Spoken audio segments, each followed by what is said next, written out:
बिस्मिल्लाहिर्रहमानिर्रहीम। मेरे करीब मत आओ, ये अल्फाज मेरे लबों पर लरसते हुए निकले, मगर मेरी आवाज़ इतनी कमज़ोर थी कि शायद वो सुन भी न सका या सुनकर भी नज़रअंदाज कर गया। मेरे सामने वो शख्स खड़ा था जो उम्र में मुझसे 40 साल बड़ा था। उसकी आंखों में एक अजीब सी चमक थी, एक हवस जो मुझे अंदर तक काटती जा रही थी। उसके करीब आते ही मेरा वजूद कांपने लगता, जैसे मेरा दम घुट रहा हो। मुझे याद है जब पहली बार मुझे उसके सामने बिठाया गया तो मेरा दिल चाहा था कि जमीन फट जाए और मैं उसमें समा जाऊं। मेरी आंखों में खौफ देखकर भी वो मुस्कुराया था। बस मुझे बेटा देना है। उसके अल्फाज ने मेरे कानों को नहीं बल्कि मेरी रूह को जख्मी कर दिया था। मैंने नजरें झुका ली, मगर अंदर ही अंदर एक तूफान बरपा था।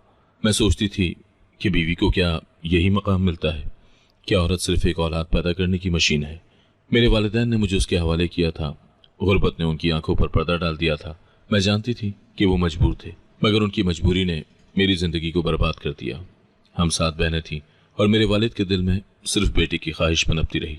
हर नई बेटी पर उनकी पेशानी पर शिकने गहरी हो जाती और हर शादी के वक्त वो बस एक ही बात कहते, बेटी बोझ है, इसे रुखसत करो। आज वही बोझ बनकर मैं उस शख्स के घर पहुंची थी। पहली ही रात मेरी मासूमियत की कब्र खो दी गई।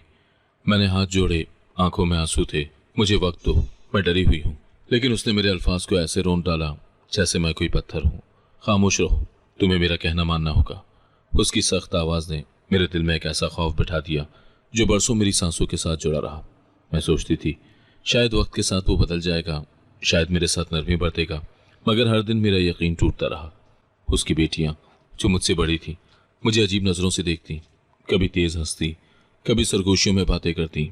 मुझे लगता था जैसे मैं उनके लिए एक अजनबी हूँ जिसे वो कभी कबूल नहीं करेंगी। एक दिन सबसे बड़ी बेटी ने तंजिया कहा, तुम तो हमारी उम्र की हो, अब अम्मा बनकर आई हो। उसके जुमले ने मुझे अंदर तक जख्मी कर दिया। रात के अंधेरों में मैं अक्सर माँ को याद करती। उनकी गोद, उनका प्यार, उनकी तसल्लियाँ सब मेरी आंखों के सामने आ जाती और मैं रोती रहती। मगर इस घर में आंसू बहाने की भी इजाजत न थी। वो अक्सर कमरे में आता और मैं सहम कर कोने में दुबक जाती।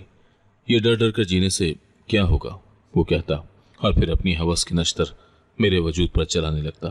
तो मेरे लिए दुआ मांगा करो कि बेटा हो, एक रात उसने कहा। मैंने कांपते हुए जवाब दिया, औलाद तो अल्लाह की देन है, हम कुछ नहीं कर सकते।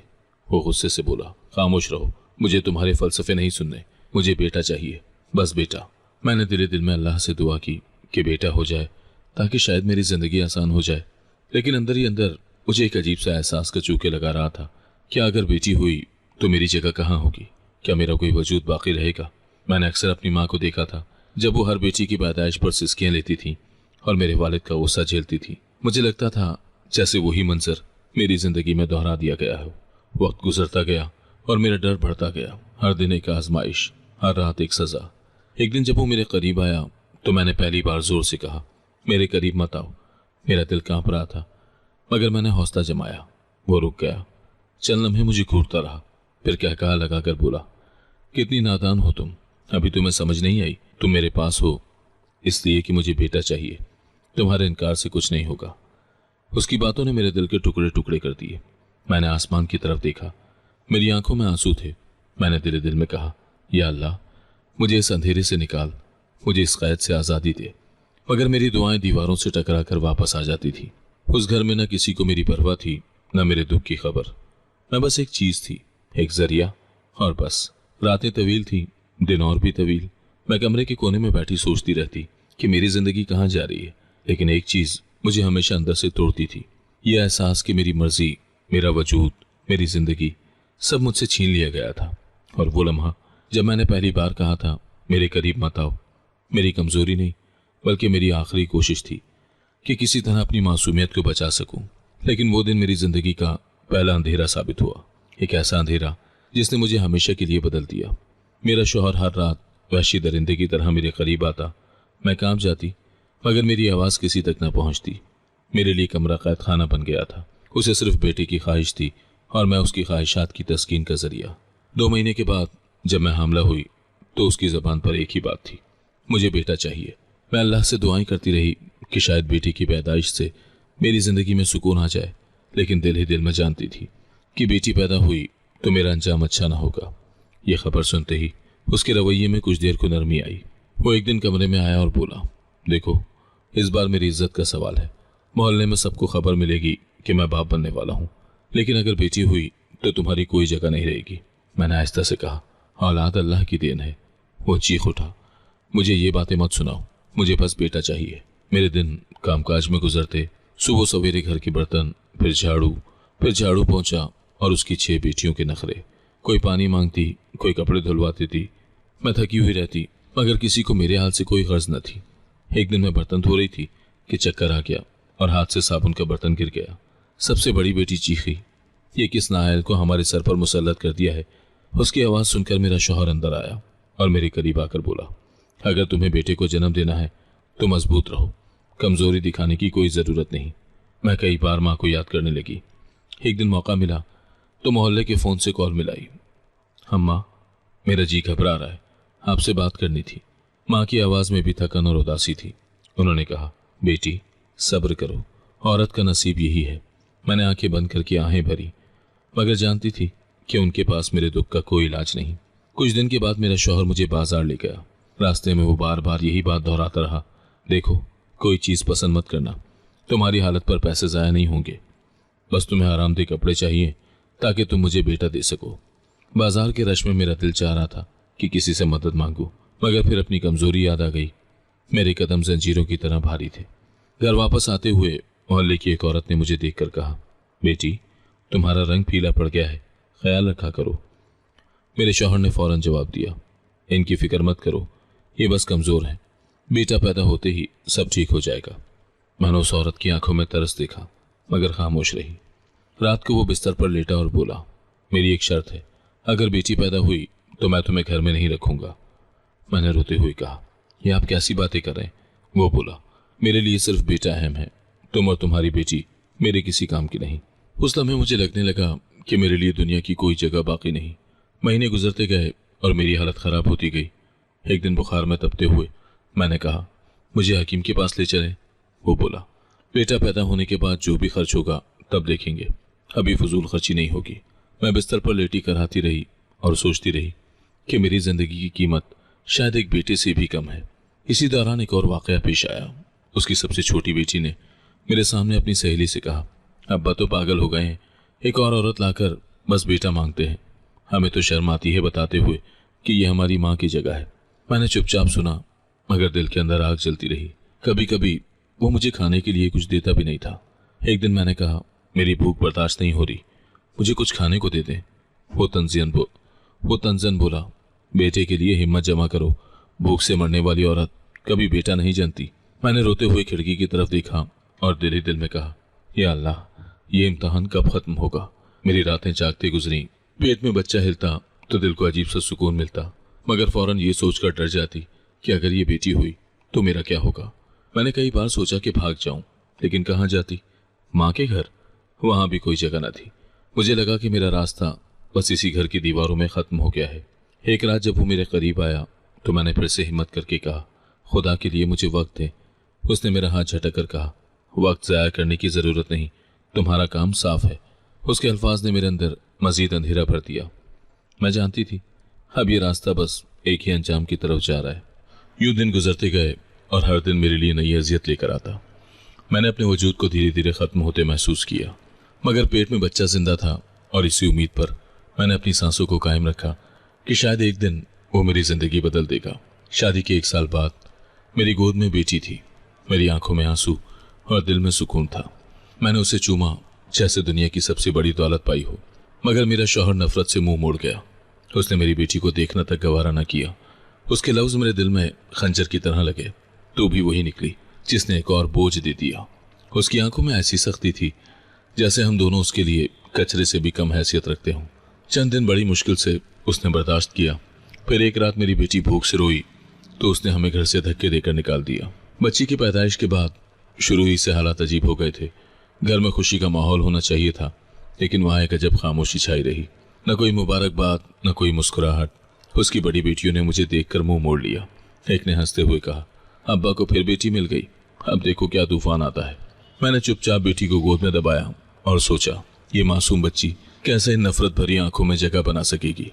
पहले ही दिन मेरे शौहर ने कमरे में आकर कहा, मुझे बेटी की उम्मीद थी, लेकिन तूने मेरा घर और इज्जत दोनों खाक में मिला दी।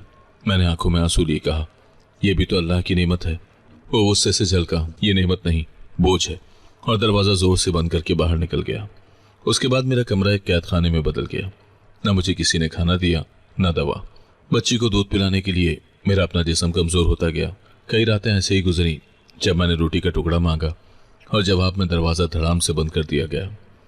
एक दिन मैंने हिम्मत करके कहा, मुझे दूध के लिए कुछ खाने को दे दो, वरना बच्ची कमजोर हो जाएगी। वो तंज से हंसा। अगर ये बेटा होता तो मैं खुद दूध ढूंढ कर लाता। मैं कभी अपनी बेटी को गोद में लेकर खिड़की के पास बैठ जाती। बाहर गली में औरतें दूसरी औरतों को बेटी की पैदाइश पर मुबारकबाद देती, और मुझे लगता शायद दुनिया के कुछ हिस्से बेटी को खुशकिस्मती समझते हैं, मगर मेरे नसीब में वो खुशी नहीं थी। चंद दिनों में मोहल्ले के लोग भी सरगोशियां करने लगे। एक दिन दरवाजे के बाहर दो औरतें बात कर रही थीं। यही है ना वो जिसे बेटे की जगह बेटी पैदा हुई? सुना है शौहर बहुत नाराज है। दूसरी ने जवाब दिया, हाँ, अब देखना इसे कब घर से निकालता है। ये सुनकर मेरा दिल जैसे जमीन में धंस गया। मेरी बेटी की पहली चीख भी उसके कानों में नफरत बनकर पड़ी। एक दिन मेरी माँ मुझसे मिलने आई। वो दबे पांव कमरे में दाखिल हुई ताकि किसी को खबर ना हो।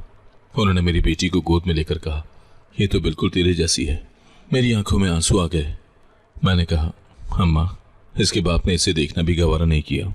माँ ने थके हुए लहजे में कहा, सब्र कर बेटी, शायद वक्त बदल जाए।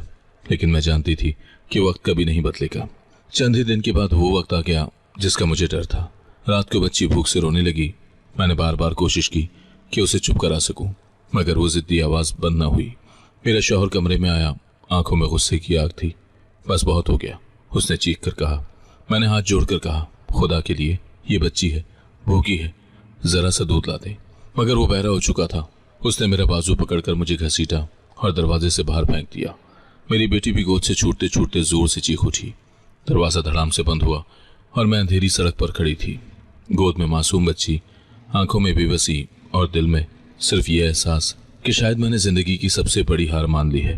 रात की तारीकी में मैं अपनी नन्ही बेटी को सीने से लगाए सड़क पर आ गिरी।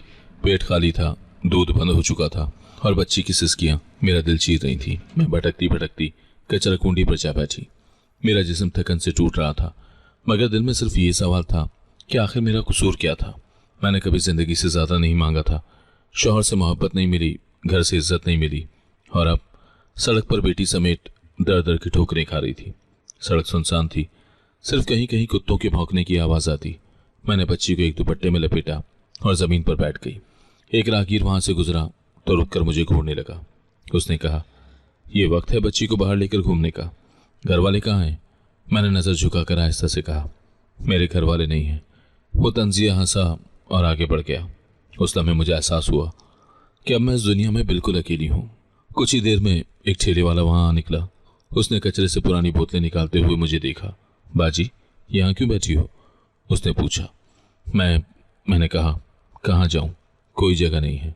उसने अफसोस से सर हिलाया और अपने ठेले से एक खुश्क रोटी निकालकर मेरी तरफ बढ़ाई।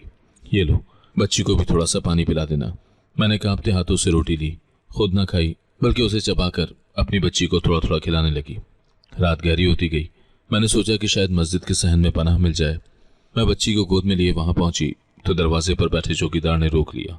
ये औरत कहाँ जा रही है? मैंने इल्तिजा की, सिर्फ थोड़ी देर बैठने दो, बच्ची बहुत रो रही है। उसने सख्त लहजे में कहा, यह कोई सराय नहीं है, जाओ कहीं और जगह ढूंढो। मेरा दिल डूब गया। मैं फिर से सड़क पर लौट आई। सड़क पर एक पुलिस वाला गश्त कर रहा था।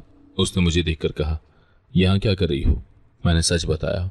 वो कुछ देर खामोश रहा, फिर बोला, औरतों का अकेले रहना ठीक नहीं है, तुम्हें किसी औरतों के शेल्टर होम जाना चाहिए। मैंने पूछा, वो कहाँ है? उसने हाथ हिलाकर कहा, यहाँ से बहुत दूर है, और आगे बढ़ गया।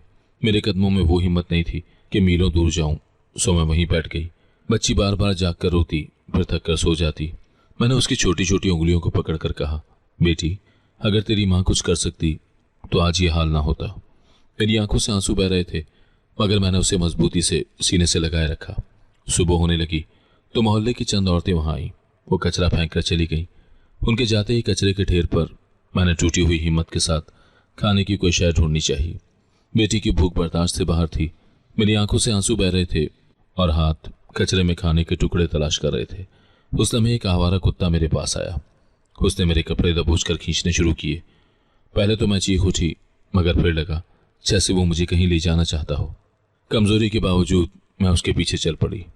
दिल डर से धड़क रहा था, मगर तजस्सुस भी बढ़ रहा था। मैंने बच्ची को सीने से लगाकर उस कुत्ते के पीछे हल्की रफ्तार से बढ़ने लगी। रास्ते में कई लोग गुजरे। किसी ने तरस भरी निगाह डाली, किसी ने तंजिया कहा, यह औरत पागल हो गई है, कुत्ते के पीछे क्यों जा रही है। मगर मैं जानती थी वो कुत्ता मुझे किस तरफ बुला रहा है। मेरे पांव थक चुके थे, लेकिन मेरे दिल में ये उम्मीद पैदा हो गई थी कि शायद वो मुझे किसी ऐसी जगह ले जाए जहां कुछ खाने को मिल जाए। कुत्ते ने एक पुरानी गली का रुख किया। ये गली बिल्कुल उजाड़ थी, दोनों तरफ टूटी फूटी इमारतें और बंद दुकानें। हवा में ताफुन और कचरे की बू रची हुई थी। एक वक्त में यहाँ रौनक होती होगी, लेकिन अब वीरानी का आलम था। मैंने तेरे दिल में कहा, बेटी थोड़ा सा और सब्र कर, शायद यहाँ कुछ मिल जाए। गली के आखिर में एक पुरानी सब्जी मंडी का ढेर लगा हुआ था। कुत्ता वहीं जाकर रुका और नाक जमीन पर रगड़ने लगा।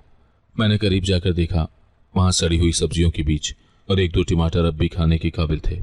मैंने कांपते हाथों से वो सब्जी उठाई, धूल झाड़ी और दुपट्टे के कोने में बांध दी। मेरी बेटी के रोने में जरा सा सुकून आ गया, जैसे वो जान गई हो कि उसकी माँ ने उसके लिए कुछ ढूंढ लिया है। उसी लम्हे एक सब्जी फरोश वहां आया। उसने मुझे देखकर कहा, बीबी ये क्या कर रही हो, ये सब्जी तो कचरे में फेंकी गई है। मैंने आंसू जब्त करते हुए कहा, यही मेरे लिए खजाना है, मेरी बच्ची भूखी है। वो कुछ देर खामोश रहा, फिर अपने थैले से 2 रोटियां और एक प्याज निकालकर मेरी तरफ बढ़ा दिया। ये ले लो, शायद तुम्हारे काम आ जाए। मैंने शुक्रिया अदा किया और दिले दिल में उसके लिए दुआ की। कुत्ते ने दोबारा मेरा दुपट्टा खींचा, जैसे वो कहना चाहता हो कि अभी सफर खत्म नहीं हुआ। मैंने सब्जी और रोटियां संभाल कर बच्ची को गोद में मजबूती से थामा और उसके पीछे चल पड़ी। रास्ते में मैंने पहली बार महसूस किया कि ये कुत्ता महज जानवर नहीं, बल्कि किसी कुदरती इशारे की तरह है। कुछ फासले पर एक मस्जिद के सहन के बाहर लोग बचा हुआ खाना तकसीम कर रहे थे। कुत्ता वहीं जाकर बैठ गया। मैं लरजते कदमों से आगे बढ़ी और एक औरत के पास जाकर कहा, मेरी बच्ची भूखी है, कुछ खाने को दे दो। औरत ने मुझे ऊपर से नीचे तक देखा और एक प्लेट में सालन और रोटी रखकर मेरे हाथ में थमा दी। मैंने वो खाना संभाला और एक कोने में बैठकर बच्ची को दूध पिलाने लगी। मेरे जिस्म को भी कुछ तवानाई मिली और दिल में एक लम्हे के लिए इत्मीनान आया कि कम से कम आज की रात हम भूखे नहीं सोएंगे। रात का अंधेरा छा रहा था। मैं सोच रही थी कि कहाँ पनाह ली जाए। मस्जिद के सहन में ज्यादा देर रुकने की इजाजत ना थी। इसी दौरान एक फकीर मेरे करीब आया। उसने मेरी बेटी को देखकर कहा, बेटी ये अल्लाह की अमानत है, इसका ख्याल रखना। दुनिया जालिम है, लेकिन अल्लाह सब देख रहा है। उसके अल्फाज मेरे दिल को छू गए। जब मैं दोबारा चलने लगी तो कुत्ता फिर आगे बढ़ा। इस बार वो मुझे कचरे के एक और ढेर की तरफ ले गया। मैंने सोचा शायद वहां भी कुछ छुपा है।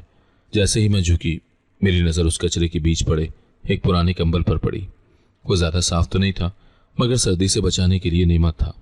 मैंने उसे उठा लिया और बेटी को लपेट दिया। अब मुझे यकीन हो गया था कि ये कुत्ता महज इत्तेफाक से नहीं आया, बल्कि मेरे लिए एक वसीला बनकर आया है। मैंने दिल दिल में कहा, शायद अल्लाह ने इसको मेरे लिए भेजा है। मैं उस वक्त नहीं जानती थी कि ये सफ़र मुझे कहाँ ले जाएगा, मगर इतना ज़रूर समझ चुकी थी कि उस कुत्ते के पीछे चलने से हर बार मुझे कुछ न कुछ सहारा मिल रहा है। कभी खाने का टुकड़ा, कभी पनाह का कोना और कभी एक नई निशानी। कुत्ता मुझे कचरे के ढेर के दूसरी तरफ ले गया। वो बार बार जमीन सूंघ रहा था, जैसे किसी चीज की निशानदही करना चाहता हो। मैंने कदम संभाल कर आगे बढ़ाए। खौफ और कमजोरी के बावजूद मेरी आंखें उसकी तरफ देखने पर मजबूर हुई। अचानक मैंने वो मंजर देखा जिससे मेरी चीख हलक में अटक गई। मेरी रूह कांप उठी और मैं हिचकियों से रो पड़ी। सामने कचरे के ढेर पर कोई इंसान बेहोश पड़ा था। मैंने बच्ची को सीने से चिमटाया और झिझकते हुए आगे बढ़ी। उसकी सांसों की हल्की सी आवाज आ रही थी, मगर जिस्म गर्द और गंदगी में लथपथ था। उसके इर्द गिर्द खाली बोतलें और फटे हुए कपड़े बिखरे हुए थे। मैंने दिल दिल में कहा, या अल्लाह, ये कौन है जिसे तूने मेरे सामने ला खड़ा किया। कुत्ते ने भौंककर जैसे मुझे इशारा दिया कि करीब जाऊं। मैं झुकी और पहली बार उसका चेहरा साफ नजर आया। उसके चेहरे पर झुर्रियां, आंखों के गिर्द से हल्के और दाढ़ी उलझी हुई थी। मेरे दिल में एक अनजाना सा दर्द उठा। मैंने डरते डरते उसका हाथ पकड़कर हिलाया। उसके होंठों से कराह निकल गई।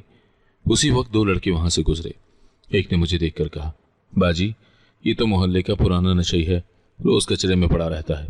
दूसरे ने तंजिया कहका लगाया, अब ये तुम्हारा क्या लगता है जो तुम रो रही हो। मैंने जवाब नहीं दिया। मेरा दिल धक धक कर रहा था। मैंने अपनी बेटी को एक तरफ दुपट्टे में लपेट कर रखा और दोबारा उसके करीब गई। आप सुन रहे हैं? मैंने आहिस्ता से कहा। वो जरा सा हिला और टूटी फूटी आवाज में बोला, पानी पानी। मैंने घबरा कर इर्द गिर्द देखा। एक पुराना डब्बा पड़ा था जिसमें थोड़ा सा पानी जमा था। मैंने कपड़े का कोना भिगोकर उसके लबों पर लगाया। वो कराता रहा मगर आंखें नहीं खोल सका। उस लम्हे मस्जिद से एक शख्स बाहर आया। उसने मुझे देखा और कहा, ये तो अक्सर यहाँ पड़ा रहता है, लोग रोटी देते हैं मगर ये सब पीकर खत्म कर देता है। मैंने कहा, ये तो मरने के करीब है, क्या कोई इसका इलाज नहीं कर सकता? वो बोला, बीबी, ऐसे लोग खुद अपनी जिंदगी बर्बाद करते हैं, कोई कुछ नहीं कर सकता। और वो चल दिया। मैंने अपनी बेटी को देखा, फिर उस बेहोश शख्स को। मेरे दिल ने कहा, शायद अल्लाह ने तुझे इसके लिए भेजा है, जैसे तुझे उस कुत्ते के जरिए यहां तक पहुंचाया। मैंने हिम्मत करके उसके जिस्म को सहारा दिया और दीवार के साथ टेक लगा दी। कुत्ते ने फिर भौंका, जैसे मेरी हिम्मत बढ़ा रहा हो। कुछ देर के बाद एक पुरानी रिक्शा गली में से गुजरा। मैंने हाथ हिलाकर रिक्शा रोका। ड्राइवर ने मुझे और उस शख्स को देखकर कहा, ये तो बिल्कुल बेहोश है, कहाँ ले जाओगी इसे? मैंने कहा, किसी क्लिनिक पर, बस जरा सा सहारा दे दो। मैं रिक्शे में ये गंदगी नहीं बिठाऊंगा, अस्पताल वाले भी कुछ नहीं करेंगे। और रिक्शा चला गया। मेरी हिम्मत जवाब देने लगी। मैंने बेटी को फिर गोद में उठाया और सोचा कि अब कहाँ जाऊं, लेकिन कुत्ता उसके इर्द गिर्द बैठ गया और हल्की आवाज में सिसकारने लगा। मुझे लगा जैसे वो मुझे कह रहा हो कि इसे छोड़कर ना जाना। रात के साए बढ़ने लगे। मैंने अपनी बेटी के कपड़े से उसके मुंह की गर्द साफ करने की कोशिश की, फिर बच्ची को दूध पिलाने लगी, मगर भूख की वजह से मेरे पास कुछ ना था। बेटी कमजोर होकर सोने लगी। मैंने अपने अंदर की भूख भुलाकर उस अजनबी के लिए दुआएं मांगी। कुछ देर के बाद उसने आहिस्ता से आंखें खोली। उसकी नजर धुंधली थी, लेकिन फिर भी जैसे मुझे पहचानने की कोशिश कर रहा हूं। तू कौन है? उसने कपकपाती आवाज में कहा। मैंने जवाब दिया, बस एक बेटी जो कचरे के ढेर पर पनाह लेने आई थी। वो फिर बेहोश हो गया, लेकिन उसके अल्फाज मेरे कानों में गूंजते रहे। मैंने सोचा, शायद मेरी कहानी और इसकी कहानी कहीं ना कहीं मिलती है। हम दोनों कचरे के ढेर पर पहुंच गए थे, बस रास्ते अलग थे। कुत्ता हमारे पास ही लेट गया, जैसे पहरा दे रहा हो। मैंने बेटी को कंबल में लिटाकर अपने करीब किया और फैसला किया कि जब तक सांस बाकी है मैं इस बेहोश शख्स को नहीं छोड़ूंगी। वो शख्स मेरा अपना बाप था, जिसने हमें बेटियों को बोझ समझकर धुतकारा था। वो आज खुद कचरे के ढेर पर पड़ा था। उसके चेहरे पर नशे की लकीरें, आंखों में खालीपन और जिस्म में हरकत न थी। मैंने कांपते हाथों से उसे सीधा किया और आवाज दी, अब्बा। उसने नीम मुर्दा सी आंखें खोली और मुझे पहचानने की कोशिश की, फिर आंसू उसकी आंखों से बहने लगे। वो बोला, मुझे घर ले चल, मुझ में अब चलने की हिम्मत नहीं। मेरा दिल दहल गया। वही शख्स जिसने हमेशा ये कहा था कि बेटियां बोझ होती हैं, आज इसी बेटी के सहारे जी रहा था। मैंने लरजती आवाज में कहा, अब्बा, आपको क्या हो गया? उसने खांसते हुए कहा, जिंदगी ने वही लौटाया जो मैंने दूसरों के साथ किया। अब मुझ में कुछ बाकी नहीं रहा। उस लम्हे मुझे अपने बचपन की याद आई, जब वो हमें एक एक करके कोसने देता और कहता, अगर बेटा होता तो आज मेरा सहारा बनता। और अब हकीकत ये थी कि 6 बेटियों में से कोई उसके पास नहीं थी, सिवाय मेरे, जिसे वो कभी घर से धुतकार चुका था। मैंने बेटी को एक तरफ लपेट कर रखा और अब्बा को सहारा देने लगी। वो बार बार गिरने लगे। मेरे कदम नहीं उठते बेटी, वो बड़बड़ाए। मैंने कहा, अब्बा, मैं हूं ना, आप फिक्र क्यों करते हैं? गली के लोग जमा होने लगे। एक ने कहा, ये तो वही है ना जो मोहल्ले में सबके सामने बेटियों को कोसते थे, आज देखो बेटी के रहमो करम पर पड़े हैं। दूसरे ने कहा, वक्त का इंसाफ देखो, वही बेटी जिसे इसने ठुकराया आज सहारा दे रही है। मैंने नजरें झुका ली और दिल ही दिल में कहा, यही तो अल्लाह का निज़ाम है। कुत्ते ने भी जैसे सुकून का सांस लिया। वो हमारे इर्द गिर्द घूमने लगा। मैंने अब्बा को सहारा दिया और आहिस्ता आहिस्ता चलने लगी। वो बार बार रुक जाते और हाँफने लगते। मुझे कुछ पानी पिला दे बेटी, उन्होंने कहा। मैं एक राहगीर से पानी मांगने गई। उसने बोतल पकड़ाई। मैंने अब्बा को थोड़ा थोड़ा करके पानी पिलाया। उनके लब लरस रहे थे, लेकिन वो आंखें बार बार मुझे देख रही थी, जैसे कह रही हूं, मैंने तुम्हें पहचान लिया है। रास्ते में एक पुरानी मस्जिद के सामने बैठ गए। मैंने कहा, अब्बा, थोड़ा और चलना होगा, घर ज्यादा दूर नहीं। वो कराह कर बोले, यही तो सबसे बड़ा दुख है। जिस घर को बेटों के सहारे आबाद करने का ख्वाब देखा था, आज उस घर की दहलीज पर जाने के काबिल नहीं रहा। मैंने उनकी बात काट कर कहा, अब्बा, अभी देर नहीं हुई, अम्मा आपका इंतजार कर रही होंगी। उन्होंने आंखें बंद की और आहिस्ता से कहा, काश मैंने बेटियों को बोझ ना समझा होता। एक औरत ने करीब आकर कहा, बेटी, अगर तुम चाहो तो मैं रक्षा बुलवा दूं। मैंने शुक्रिया अदा किया। थोड़ी देर में एक रक्षा आया। हम बड़ी मुश्किल से उसमें बैठे। अब्बा का जिस्म हिल भी नहीं रहा था, लेकिन वो बार बार मेरा हाथ दबाकर कहते, मेरी बेटी, तुमने मुझे आज जिंदगी दे दी। रक्षा घर की तरफ बढ़ने लगा। मैंने बेटी को गोद में संभाला और अब्बा के कंधे को सहारा दिया। वो बार बार खिड़की से बाहर देखते और आहिस्ता आहिस्ता बड़बड़ाते, यही रास्ते है ना जिससे मैंने तुम्हें रुखसत किया था। मैंने कहा, हाँ अब्बा, यही रास्ता है, लेकिन आज आप मेरे साथ हैं। उनकी आंखों से आंसू बहने लगे। वो बोले, बेटी, मैं तुम्हें क्या मुंह दिखाऊंगा? तुम्हें वो सब याद होगा जो मैंने कहा था। मैंने धीमे लहजे में जवाब दिया, अब्बा याद है, लेकिन बेटियां भूलना भी जानती हैं। मैंने रक्षे से उतरकर उसे सहारा दिया और कदम ब कदम घसीटते हुए अपने पुराने घर की तरफ बढ़ने लगी। वही घर जिसमें कदम ना रखने की कसम खाई थी, मगर आज बाप के लिए वो कसम टूट गई। दरवाजा खुला। माँ और बहनों ने मुझे देखते ही लपट लिया। हम सबके आंसू थम न सके। मिलकर अब्बा का इलाज शुरू किया। चंद दिन के बाद जब वो बेहतर हुए तो रोते रोते कहने लगे, मैंने बेटियों को ठुकरा कर बहुत बड़ा गुनाह किया। आज इस बेटी ने मुझे कचरे के ढेर से उठाकर घर पहुंचाया। माँ के आंसू थमने का नाम नहीं ले रहे थे।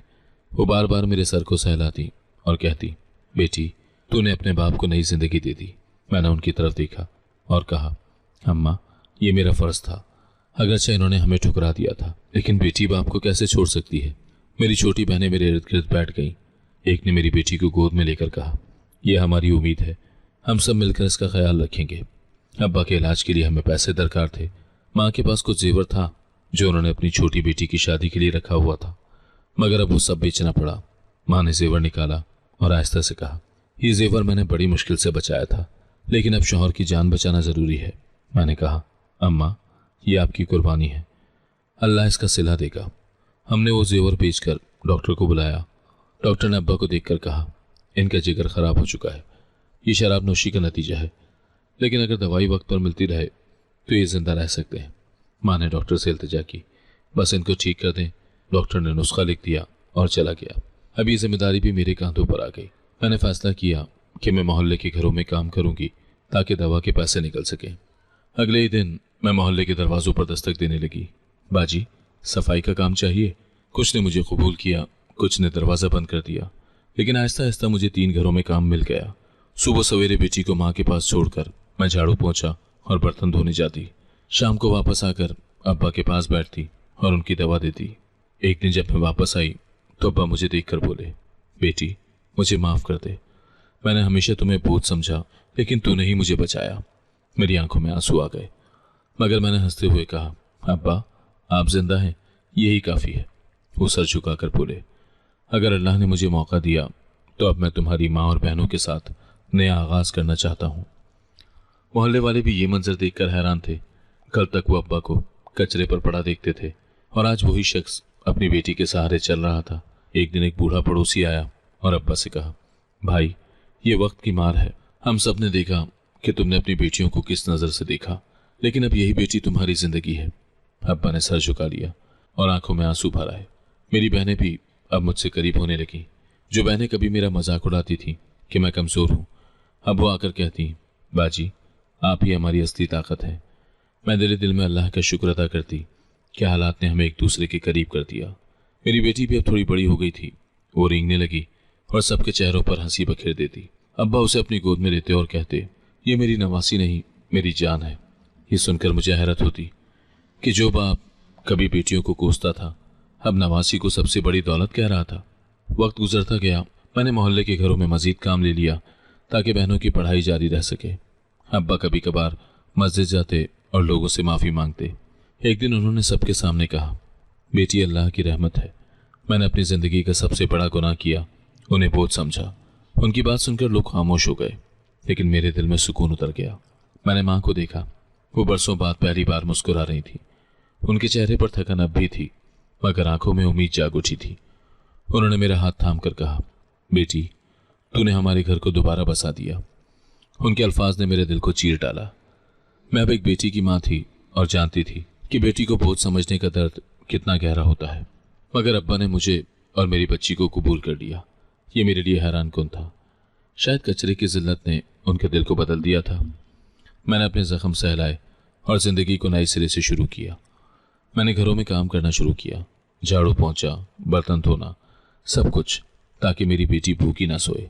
मैं हर सुबह सूरज निकलने से पहले उठती, बेटी को माँ के पास छोड़ती और फिर मोहल्ले के मुख्तलिफ घरों का रुख करती। एक घर में सफाई, दूसरे में बर्तन, तीसरे में कपड़े धोना।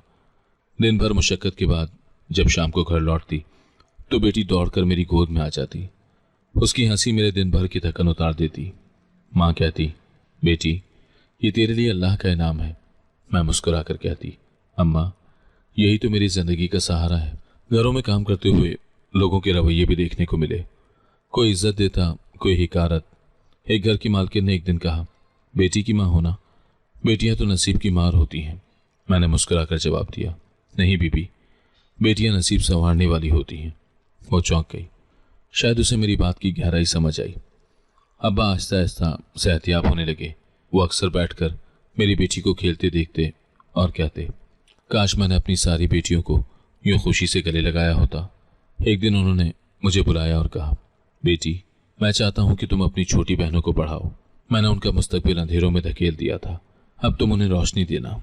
मैंने वादा किया कि उनकी तालीम के लिए जो भी हो सकेगा करूंगी। इस वादे को पूरा करने के लिए मैंने मजीद घरों में काम बढ़ा दिया। सुबह से शाम तक काम करती और रात को छोटी बहनों को पढ़ाती। कभी उनके होमवर्क में मदद करती, कभी उन्हें कहानियां सुनाती। बहनें कहती, आप हमारी माँ जैसी हैं। ये सुनकर मेरा दिल भर आता। मेरी बेटी भी उनके साथ बड़ी होने लगी। वो जब कलम पकड़कर कॉपी पर लकीरें खींचती तो मेरा दिल खुशी से भर जाता। मुझे लगता कि शायद मेरा रब मुझे यही सुकून देना चाहता था कि मैं अपनी बेटी और बहनों को वो दूं जो मुझे नहीं मिला। मोहल्ले वाले भी अब बदलने लगे। जो पहले मजाक उड़ाते थे अब मेरे पास आकर कहते, हमने तुम्हारी मेहनत देखी है, तुमने अपनी बहनों और बच्ची के लिए सब कुर्बान किया। एक औरत ने कहा, मैं चाहती हूं कि मेरी बेटी भी तुम्हारी तरह मजबूत बने। मैंने जवाब दिया, मजबूत वही बनती है जिसे वक्त आजमाता है। अब्बा कभी कभार मस्जिद में जाकर लोगों को नसीहत करते, बेटी अल्लाह की रहमत है। मैंने अपनी जिंदगी में इस सच्चाई को देर से समझा। लोग उन्हें सुनते और कुछ सर हिलाकर सोच में पड़ जाते। मुझे लगता था शायद अब्बा की जबान से निकली हुई बातें कई घरों में बेटियों के लिए आसानियां पैदा करेंगी। एक दिन मैं काम से लौटी तो माँ ने कहा, आज एक रिश्ता आया है तेरी छोटी बहन के लिए। मेरा दिल दहल गया। मुझे डर था कि कहीं वही कहानी दोबारा न दोहराई जाए। मैंने अब्बा से कहा, अब्बा इस बार फैसले में जल्दबाजी ना कीजिएगा। उन्होंने मेरा हाथ पकड़कर कहा, बेटी मैं अब कोई गलती नहीं दोहरा सकता। मैं अपनी बेटियों को सिर्फ ऐसे घरों में भेजूंगा जहां उनकी इज्जत हो। उनके ये अल्फाज सुनकर मुझे सुकून आया। वक्त के साथ साथ मेरी बेटी भी स्कूल जाने लगी। मैंने उसके लिए पुराना बस्ता खरीदा और कहा, बेटी पढ़ लिख कर अपनी तकदीर खुद लिखना। वो मासूम सी मुस्कुराहट के साथ बोली, अम्मा मैं आपकी तरह बहादुर बनूंगी। उसकी ये बात मेरे दिल में रोशनी भर गई। जिंदगी आसान नहीं हुई थी, लेकिन उसमें उम्मीद का चिराग जरूर चलने लगा था। मैंने जान लिया था कि मुश्किलात इंसान को तोड़ती नहीं बल्कि नया जन्म देती हैं, और मेरा नया जन्म मेरी बेटी की मुस्कुराहट और बहनों की कामयाबी में छुपा था। अब्बा बदल चुके थे। वो मेरी बेटी को गोद में लेकर प्यार करते जैसे अपनी खोई हुई खुशी वापस पाली हो। कभी वो उसे गोद में झुलाते और कहते, ये रोशनी है, इसने मेरा दिल बदल दिया है। माँ किचन में मसरूफ होती तो अब्बा बेटी के साथ खेलते। छोटी बहनें भी उसके इर्द गिर्द बैठी कहानियां सुनाती रहती। मैं दूर से ये सब देखती और सोचती कि वक्त ने कैसे एक शख्स को अंदर से हिला कर रख दिया। मैंने अपने शौहर से तलाक ले ली थी। ये फैसला आसान नहीं था। मैं कई दिन अदालत के चक्कर काटती रही। एक दिन जज ने मुझसे पूछा, क्या तुम ये फैसला अपनी मर्जी से कर रही हो? मैंने पुख्ता लहजे में कहा, जी मैं अपने और अपनी बेटी के मुस्तकबिल के लिए ये फैसला कर रही हूँ। कमरे अदालत में वो भी मौजूद था। उसने तल्ख लहजे में कहा, यह औरत मेरी इज्जत खाक में मिला रही है। मैंने जवाब दिया, इज्जत वो नहीं जो औरत की जिंदगी बर्बाद करके बनाई जाए। फैसला मेरे हक में आया और मैं आज़ाद हो गई। तलाक के बाद मेरी जिंदगी आसान तो ना हुई, लेकिन सुकून जरूर मिल गया। अब मुझे उस खौफ का सामना नहीं था कि कोई मुझे या मेरी बेटी को धक्के देगा। मैं माँ के साथ रहती और अपनी दोनों छोटी बहनों को भी संभालती। उनकी पढ़ाई मेरी जिम्मेदारी थी। वो स्कूल जाती तो मैं दिन भर मेहनत करती। कभी कपड़े सिलाई का काम ले आती, कभी मोहल्ले की औरतों के कपड़े इस्त्री करती। शाम को सब घर के सहन में बैठकर हंसते और बोलते। बड़ी बहनें अपनी अपनी जिंदगियों में थी। वो कभी कभी मिलने आती, कोई अपनी ससुराल की कहानियां सुनाती, कोई अपनी मुश्किलात। मैं सुनती और सोचती कि खुश हैं या नहीं, ये वही जानती हैं। एक दिन बड़ी बहन ने कहा, हमें लगता था कि तू कमज़ोर है, लेकिन हकीकत में तू सबसे मजबूत निकली। मैंने मुस्कुराकर जवाब दिया, शायद हालात ने मुझे ऐसा बना दिया। मेरी बेटी अब्बा की आंखों का तारा बन गई थी। वो अक्सर कहते, ये सिर्फ मेरी नवासी नहीं, ये मेरी तौबा का जरिया है। कभी कभी वो उसे मस्जिद ले जाते और लोगों से कहते, देखो बेटी की क्या कीमत है। मोहल्ले के लोग हैरान होते कि जो शख्स कभी बेटियों को बोझ कहता था, वो अब उन पर फख्र कर रहा है। छोटी बहनों की तालीम भी आगे बढ़ रही थी। एक ने स्कूल के मुकाबले में इनाम जीता। अब्बा खुशी से फूले न समाये और कहने लगे, मेरी इस बेटी ने मेरा नाम रोशन किया है। माँ ने दुआ दी और मैंने बहन को गले से लगा लिया। मेरी मेहनत रंग ला रही थी। एक दिन मोहल्ले में मेरे शौहर की खबर आई।